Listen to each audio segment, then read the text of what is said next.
Welcome to your Lode Data briefing. Today we're diving into 4 stories that span scaling your data pipelines, supercharging simulations, debugging machine learning models visually, and giving AI agents real autonomy. Our top story. Nuggets has outlined 7 Python libraries that can help data engineers handle datasets far beyond a single machine's memory. These tools, from PySpark to Polars and Dask, each bring something unique to the table, whether it's cluster computing or Rust-backed speed.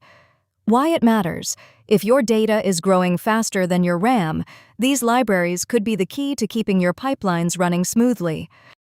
Next up, a clever article from the SciPy world shows you 5 hacks to make what-if simulations faster and more reliable.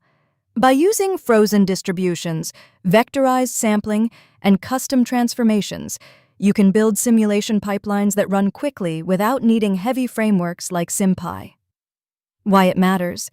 If you frequently test risk scenarios like demand spikes or cost changes, these tricks will save you time and code. Meanwhile, visual debugging is getting the spotlight for machine learning training.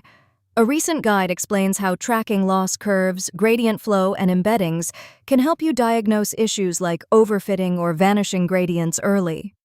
Tools like TensorBoard and PyTorch hooks make it possible to capture these internals without much overhead.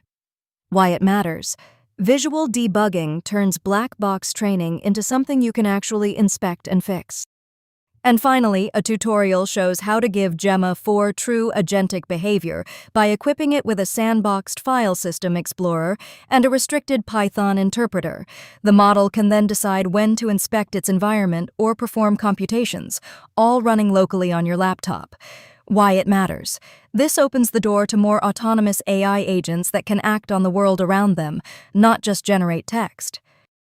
That's your Lode Data briefing for today. Tune in tomorrow for more insights from the world of data and AI.